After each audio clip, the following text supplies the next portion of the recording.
What's up, guys? I already took a few bolts out, but I wanted to show you a couple things.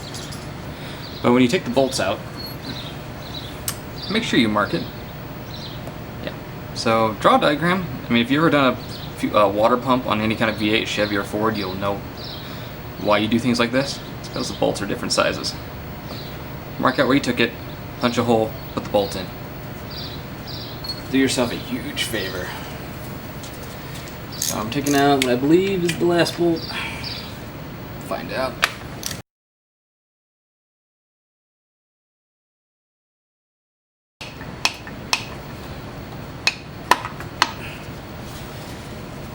There it goes. There she blows.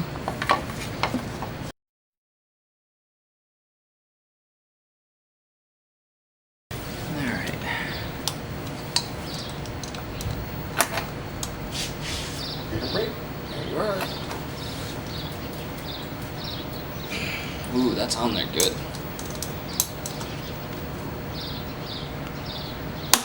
There it goes. Take this off.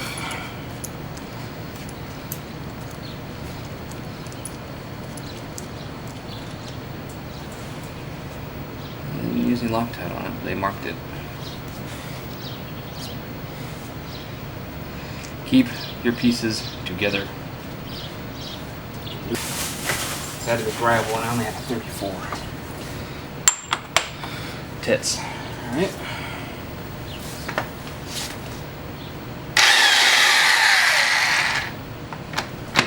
Let's do this. Hold the wheel.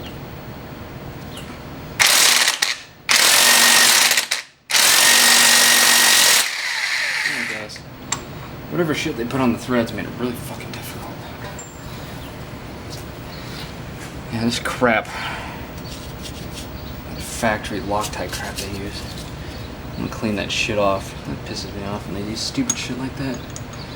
Keep your stuff together. Remember this. Importante. I can see where the nut's been sitting on this. That's the front side. I'm gonna keep it the front side. Just use a breaker bar. Do it right the first time.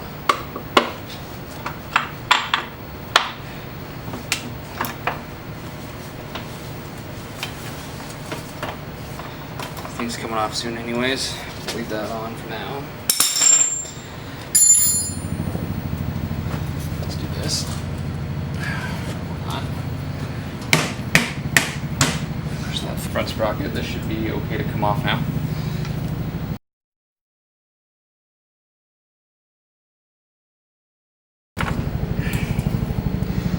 Note how this came out. You see, here's the original. Here's the new one. See, the back side's flush. Front side has a snout. Pretty sure that comes to the outside, but I'm gonna double check that. Your spacing's wrong, chain flies off, wheel walks up, you die. I wanted to show you guys something. If you want to figure out which way it's supposed to go, obviously this would be wrong. Get two sockets at the same height and set them down. Obviously this would be the wrong way. I was just double checking because I'm really anal about things like that.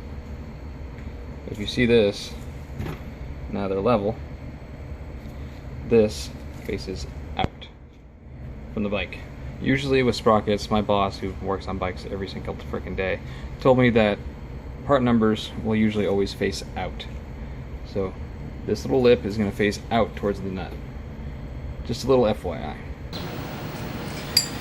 I've already got the chain breaker started. They come with instructions. You should be able to figure it out. I think I just felt it let go. I'm not sure yet. It's a lot easier now, so I think I got it.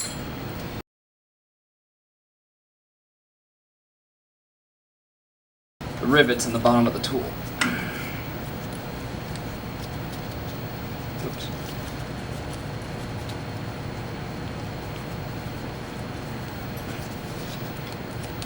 Is.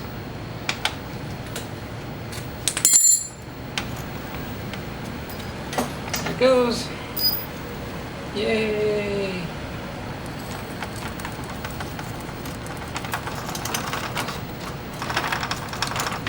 Come on. Man, that's awesome.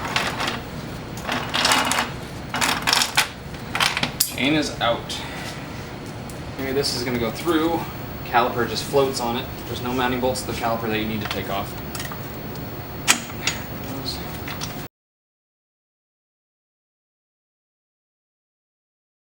You can let it float on the brake line. It's not heavy enough to matter. It's not a car.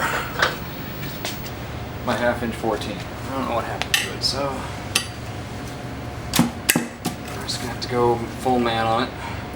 Like I said, try and loosen the start pattern. Not that it really matters with this thing because you're not going to be keeping it. Alright, so I loosened up the rest of them. Take these off. I will be putting these back on with blue Loctite. You don't have to, but I mean, obviously the manufacturer didn't. Don't worry about nuts and bolts being in the same place they went on before. It doesn't matter.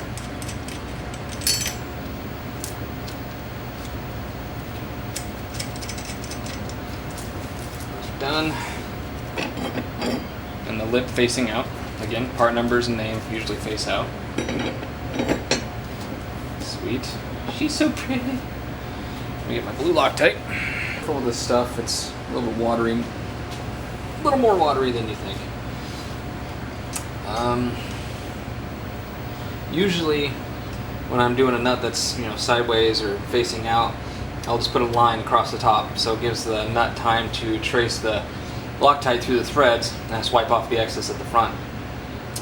But I can't really do that because this is facing up and I don't want it dripping everywhere. So we're going to put a little bit on the nut. You only need to put a little bit, don't be a dick. Snug these down in a star pattern once again. Snug. Just like putting on a wheel.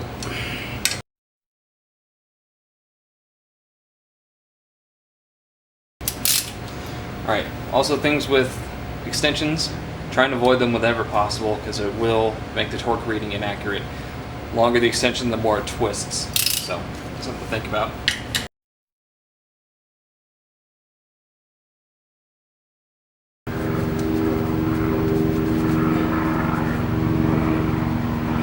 Okay, rear sprocket's on. This, the neat trick.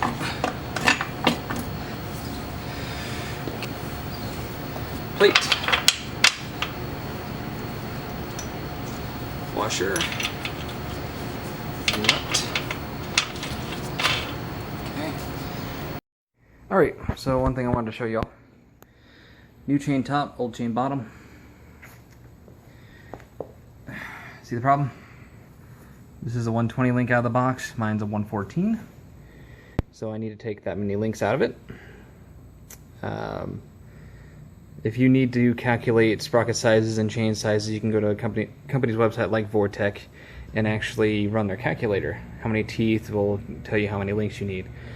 Fortunately for mine, it has to be the exact same because I'm removing one in the front, adding two in the back, so 114 will still work perfectly fine. So something to consider. So now I got to press this guy out and put the master link on. Yay! All right, we got the chain resized. Keep track of your O-rings. Don't lose them. Those are sort of important.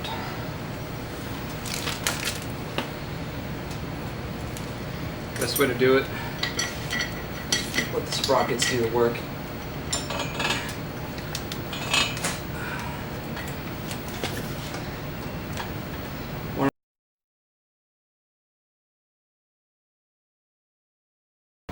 Alright, I'm not happy about the chain master link, but the freaking rivets started to freaking crack. I'm not happy about it. Probably see them right here. Right there. They're flared, they're not going to be pulled out, there's no force being exerted on them to pull them through. But could have gone better. Just my OCD nature. So I draw a line. That's too much in my opinion, but I can wipe it off. Dab it.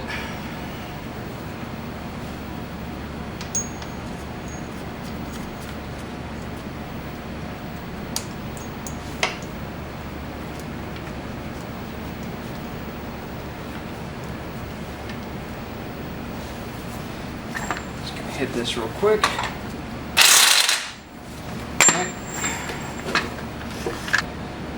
Alright, I put a 2x4 in between my spokes and my swing arm, wrapped with a t-shirt.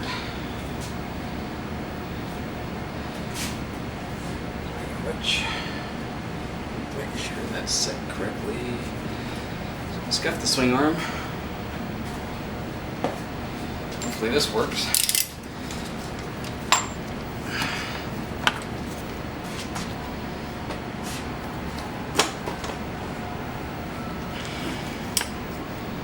Two by fours just starting to bind.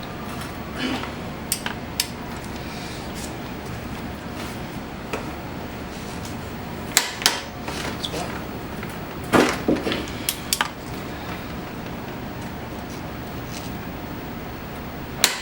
Two. Whew. Ooh, I knew it.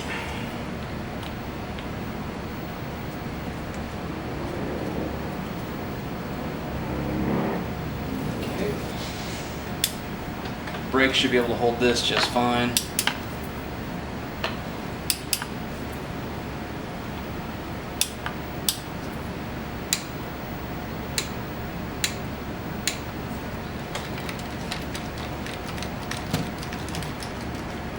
Thank you. Alright, let's start putting this thing back together. I noticed when I took this cover off, this is the clutch, let's say pivot point. And this is, I'm going to call it the clutch actuator rod, which I'm pretty sure is actually the name of it. And there was grease on it, so just gonna grab my bearing packer real quick and take a little bit of grease off. This is where I saw grease, this is where grease is going, so.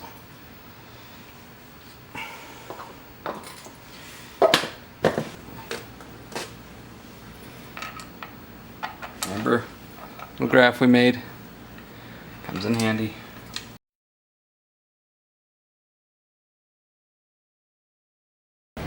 Alright, most of the troublesome bolts are out of the way. I'm just going to show you something. I'm just snugging these up. Star pattern as best you can.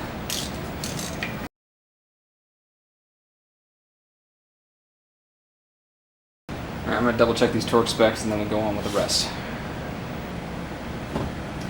Alright, couldn't find a service manual or anything for these, so I'm just going to go by memory what these usually feel like.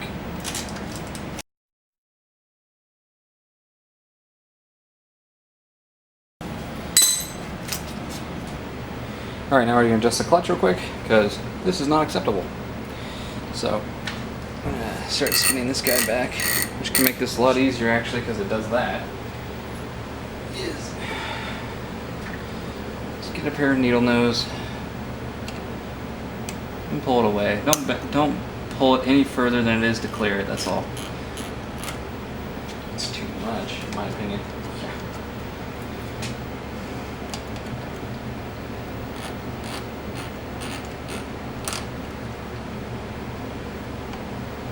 Best way to tell? Dime.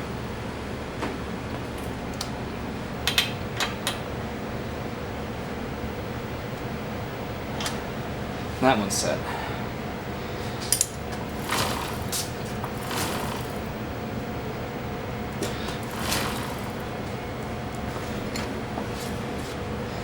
And you're pretty much done. That's pretty much it.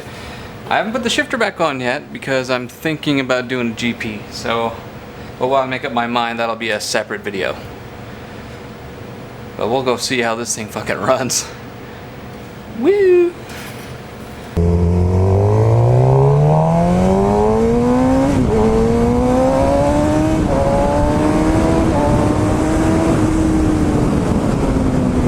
Dude, this thing is fucking retarded now.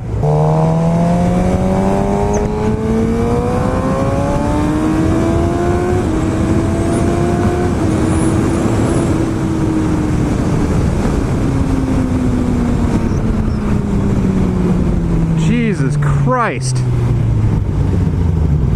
It's really fucking mad.